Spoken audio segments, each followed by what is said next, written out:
Hello, everyone. This is Mountain Connections on Park City Television, and we have the opportunity to speak with Nexus IT's Earl Foote and Travis Gunn about a topic I believe should be discussed more, and that's mental health and technology use. Earl and Travis are joining us virtually. And Earl, let's start with you. You actually reached out to me weeks ago about this topic. Why is it weighing heavily on you? Sorry, Christine, I think our connection is not great. What was the question? Why are you prioritizing this topic of mental health and technology use? Yeah, certainly I think a lot of people may ask, it's kind of unconventional for tech enthusiasts to go on TV and talk about balancing healthy technology use. And I think for me, it's a matter of, not that this is something new, but a matter of understanding better just how much of a concern that overuse and excessive use of technology can become a problem in people's lives, particularly in younger generations' lives and the lives of our children. And not that we only need to be concerned about them, but we also need to be concerned about ourselves. We need to be aware and cognizant of the potential dangers for ourselves. And certainly, science is showing more and more these days that that excessive use of technology, excessive use of social media is leading to significant health problems, depression, anxiety, as well as potential physical side effects and just a lack of self-care and well-being by overusing technology. And it really can cause quite a lot of problems. Travis, what do you think about this issue? Well, I've got 4 teenagers and work a lot of my time from home, as well as my wife, who's here a lot. And I found myself falling into this a little bit, right? We went on a vacation earlier this year, kind of a getaway a little bit down to Arizona. And I found that I was working. I wasn't putting my phone down, and I was not working. And for all intents and purposes, I let that weekend, I kind of ruined it for myself. And what it taught me was, in my house, we've got rules. I've got screen time limits set on phones, and we've got a really cool charging station in my house that everybody's phone goes to every night. And just taking it away, whether it's voluntary or involuntary, has started to open up better quality time. Everybody's a little bit happier. The equipment is actually lasting a little bit longer, because I don't think it's designed to be used 24/7, 365 like some kids want to use it. But like I said, I felt myself falling into it a little bit, and that really opened my eyes, and I'm trying to balance a little bit better. And Earl, what are some specific problems that, in your opinion, are really what we need to worry about with consequences of using technology too much? Yeah, certainly. Science is showing that eye strain is a very real thing. Too much screen time, whether that be computer or mobile device or TV, does have an adverse effect on one's vision. That's certainly a big concern. Too much time in front of a computer or on mobile devices tends to create poor posture, which creates back and neck problems, and of course chronic pain. Sleep problems are directly tied to the overuse of technology, particularly in the late evening hours.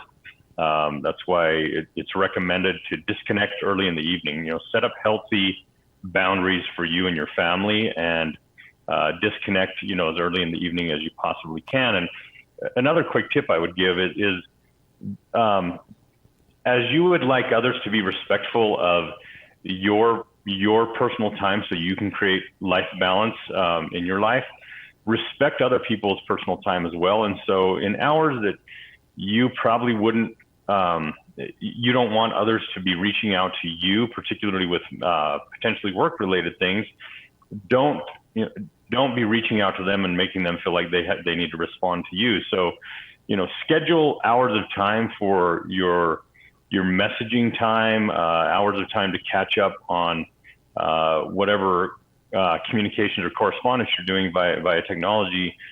during healthy hours of the work, during the day, instead of, allowing that to affect your sleep patterns by doing so late in the evening or during the night.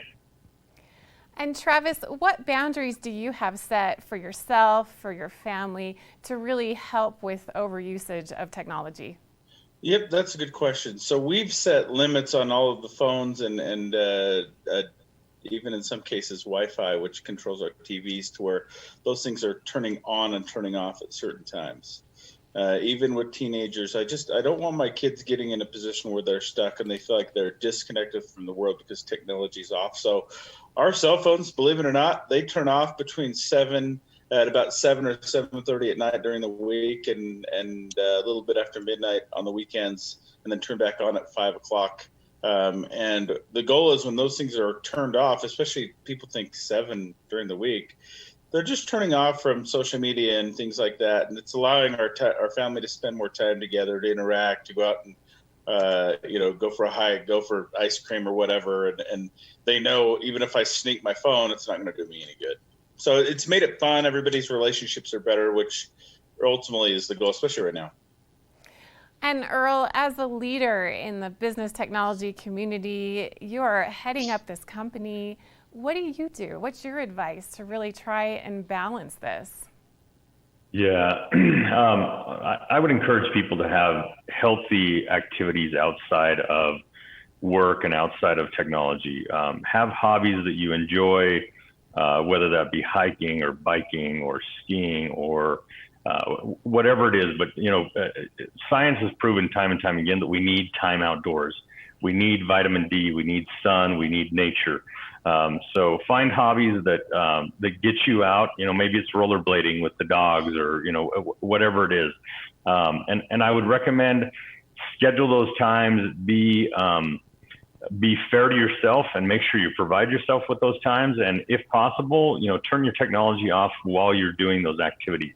Give yourself time away from technology.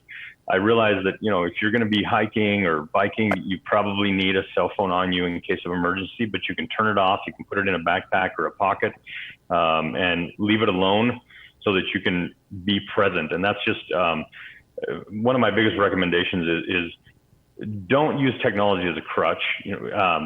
Set it aside and be present, whether that's a business meeting, whether it's time with your family, whether it's your personal self-care time. Find time to disconnect from technology. You'll thank yourself, and it's far more healthy. And Travis, I'm going to give you the last word. Anything else that we need to know? And also, how can individuals reach out to Nexus IT for any kind of tech support or problem or questions that they may have? Yeah, reach us on the internet at www.nexusitc.net. Direct at 435-487-9099.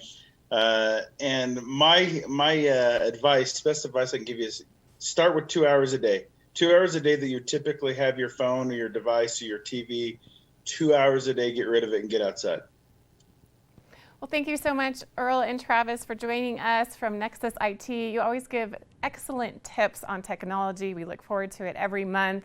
We know they're both joining us virtually, Earl from his mountainous home, so we appreciate them being here and apologize for some slower issues with internet and such, but a really great topic that I hope we will continue about mental health and technology. We'll be back with more on this Business Wednesday right after this.